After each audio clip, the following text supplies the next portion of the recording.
ஏதாவது என்கிட்ட பேச மாட்டேன். எப்பொழுது என்னை தேற்றுவீர் என்று உம்முடைய வாக்கின் மேல் நோக்கமாகி என் கண்கள் பூத்து போயிட்டு என்று ஒருவன் சொல்லுகிறான். ஆனா இப்போ வாக்கு தத்தமா அது இருக்கட்டும், வசனமா அது அப்புறம் படிக்கலாம், ஜெபமா இல்ல இல்ல இல்ல இல்ல. உங்க லைஃப்ல ஜெபம் ஃபேமிலியா ஏதாவது பண்ணுவாங்க, நான் அப்படி போய் உட்காருவேன்.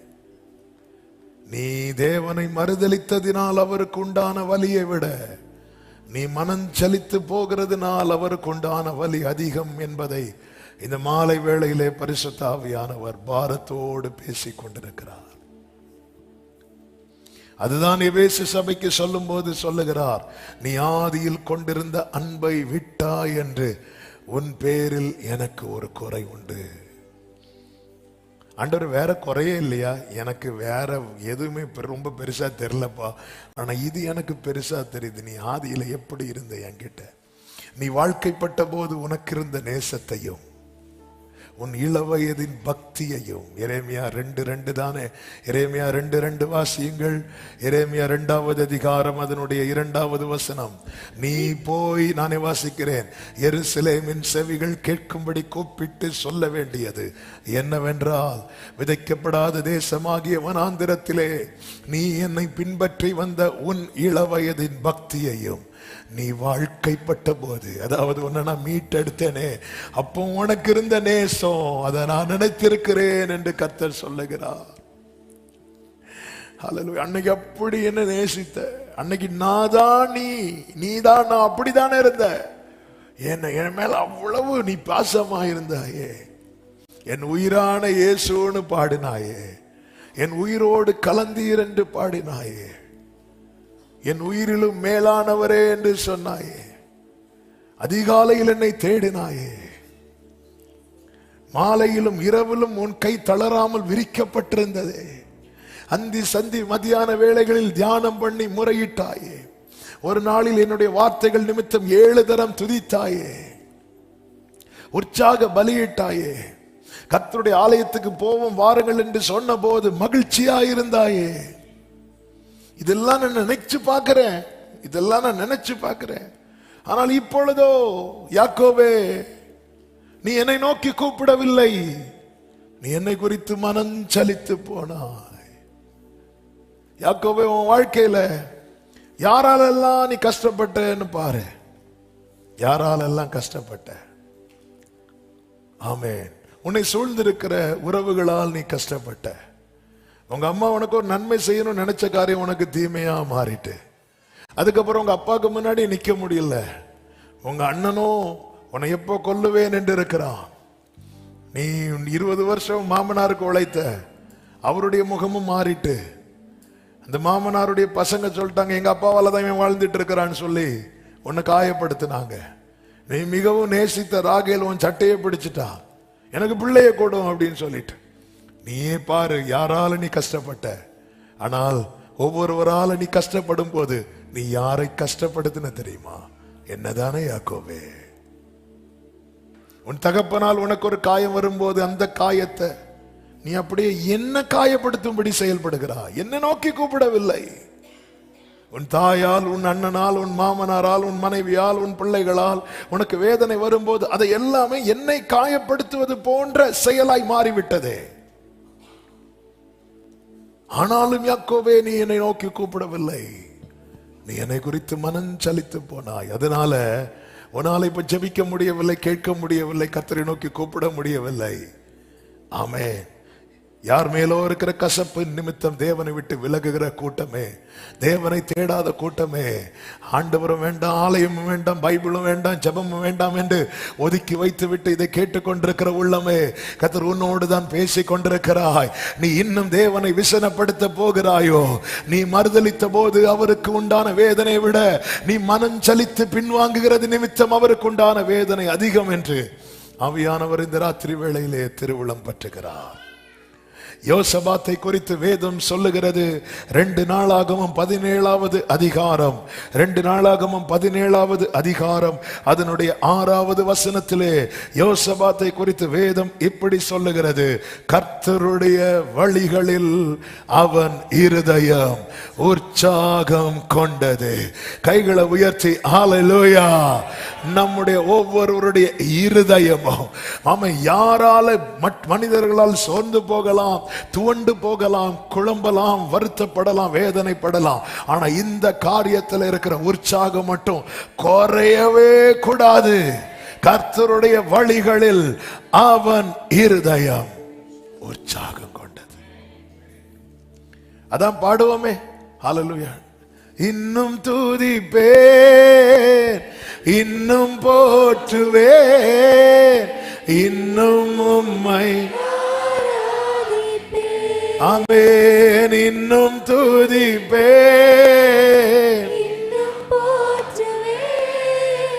இன்னும் உம்மை ஹல்லேலூயா ஆமென். ஏன் அப்ப இங்க யோசபாத் யார ரோல் மாடல் எடுக்கிறான் தெரியுமா? அதனுடைய 4வது வசனத்தை பாருங்க. தன் தகப்பனுடைய தேவனை தேடி இஸ்ரவேலுடைய 3வது வசனம். அவன் பாகால்களை தேடாமல் தன் தகப்பனாகிய தாவீதின் முன்னாட்களில் நடந்த வழியில் நடந்து. என்ன வேடுங்க, தாவீது எப்போ ஸ்லிப் ஆனார் தெரியுமா? பின்னாட்கள்ல. அதனாலதான் பைபிள், இந்த பைபிள் பியூட்டிஃபுல் ஆன புக். சும்மா கண்ணை மூடி ஒரு ஆளை ஃபாலோ பண்ணாதுன்னு பைபிள் சொல்லுது. எப்படி? கண்ணை மூடி தாவீது அப்படி கண்ணை மூடி ஃபாலோ பண்ணாத. ஃபாலோ பண்ண கண்ணு வேற எங்கேயாவது கூட போகும். கரெக்டா ஃபாலோ பண்றாரு பாருங்க. தாவீதுக்கு அப்பா யோசபாத்துக்கு அப்பா தாவீதா இல்ல. தாவீதுக்கு எத்தனையோ தலைமுறை தாண்டி தான் யார் வரார்? யோசபாத் வரார். அவர் பார்க்கிறார். ஆசாவை பார்க்கலாமா? அவர் லாஸ்ட்ல சொதப்பிட்டாரு. எல்லாரும் சொதப்பிட்டாங்க. அப்ப யார் கடைசி வரை பிடிச்சு நிக்கிறாங்க? தாவீது இடமோ. தாவீது கர்த்தருடைய வழிகளில் அவனுடைய இருதயம் உற்சாகம் கொண்டது. அதனாலதான் தாவீது உற்சாகத்துடன் நான் உமக்கு பலியிடுவேன், கர்த்தரை நான் எக்காலத்திலும் ஸ்தோத்தரிப்பேன், நான் உள்ளளவும் அவரை துதி. யோசபாத் இந்த லைனை பிடிச்சிட்டான். இப்ப தாவீது லைஃப் டீடைலா பார்க்கும்போது, ஓஹோ நம்ம தாத்தாவும் இடையில அது வேண்டாம். அவன் தாவீது முன்னாட்களில் நடந்த வழிகளில் நடந்து. இந்த யோசபாத்தை சுத்தி சத்துருக்கள் இப்ப வருகிறார்கள். 20வது அதிகாரத்துல யோசபாத் இப்பொழுது மனஞ்சலிக்கவில்லை. யோசபாத் பயந்தான், உண்மைதான். நடுங்கினான், உண்மைதான். அடுத்து என்ன செய்வதென்று அறியாதிருந்தான், எல்லாம் உண்மைதான். ஆனால் கர்த்தருடைய வழிகளில் அவன் இருதயம் எப்படி இருந்தது? உற்சாகம் கொண்டது. எனவேதான் 20வது அதிகாரத்துல நீங்க வீட்டுல போய் ஹோம்வொர்க் படிச்சுக்கோங்க. அங்க நடந்ததெல்லாம் அப்படியே சொல்லுகிறேன். கர்த்தரிடத்தில் வந்தான், கர்த்தரை நோக்கி பார்த்தான். 2வது. 3வது, தன் மனதில் உள்ளதை எல்லாம் கர்த்தரிடத்தில் சொன்னான். 4, வார்த்தை கொடுக்கப்படுகிறது. வார்த்தையை கேட்டான். 5வது, வார்த்தைக்கு முன்பாக தாழ விழுந்து பணிந்தான். வார்த்தைக்கு முன்னாக. 18வது வசனம் பாருங்கள். அப்பொழுது யோசபாத் தரை மட்டும் குனிந்தான். அடுத்ததாக கர்த்தரை பாடி மகிமைப்படுத்தினான். 19வது வசனம். அடுத்ததாக கர்த்தருடைய ஆலயத்துக்கு நன்றியோடு வருகிறான். 28வது வசனம். நன்றியோடு. கர்த்தருடைய வழிகளிலே நம்முடைய இருதயம் உற்சாகம் கொள்ளும் போது இந்த கிரியைகள் எல்லாம் வரும். எதுனாலும் இங்கதான் ஓடி வருவோம், கர்த்தர்கிட்ட தான் வந்து நிற்போம், ஆண்டவர்கிட்ட தான் வந்து நிற்போம். நன்மையோ தீமையோ ஹல்லேலூயா கர்த்தர்கிட்ட தான் வரும். ஆண்டவரே நிற்க பலன் இல்லை, என்ன செய்வதென்று அறியவில்லை. ஆனாலும் உங்களை பார்த்துட்டு இருக்கிறதுக்கு முன்னாடி நிறைய சொல்லுவார்.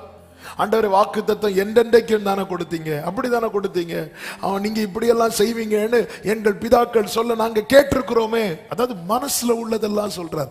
யோசபாத்துடைய ஜெபத்தை பார்த்தா ஒரு பிரேயர் ஃபார்மட்டே இருக்காது. இதான் மனசுல உள்ளது சொல்றது. நம்ம புத்தகத்தை திறந்து ஜெபத்தை படிக்கிறோம். அன்புள்ள ஆண்டவரே, நீங்க வாங்க, அப்படி போங்க. ஆமே, மனசுக்கும் அதுக்கும் சம்மந்தமே இருக்காது. இது அப்படி இல்லை. மனசுல என்னெல்லாம் தோணுதோ சொல்லிட்டு இருக்கிறார்.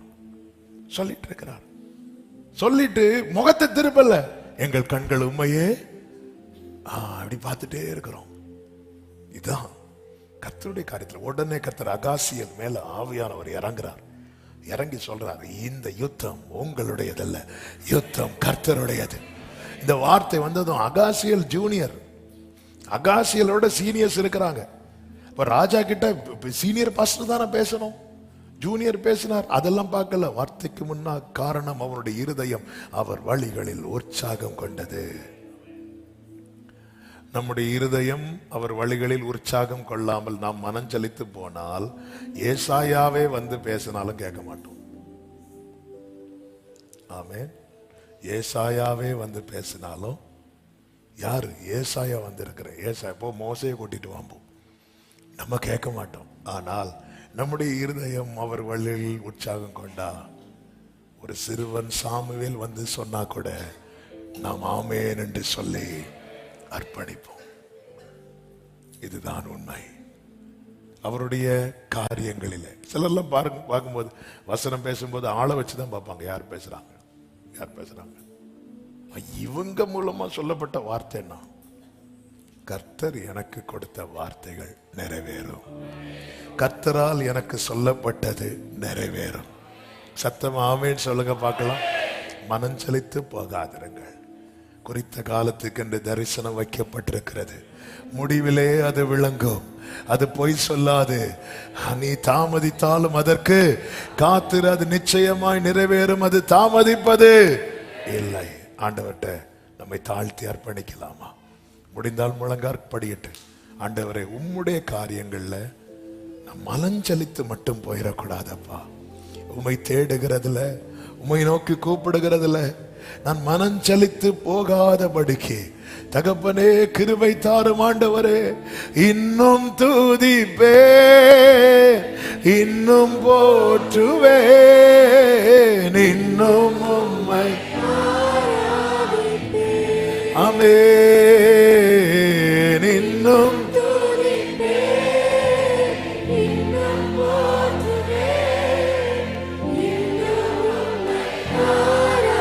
எக்காலமும் நான் துதிப்பேன், எக்காலமும் நான் துதிப்பேன். ஓ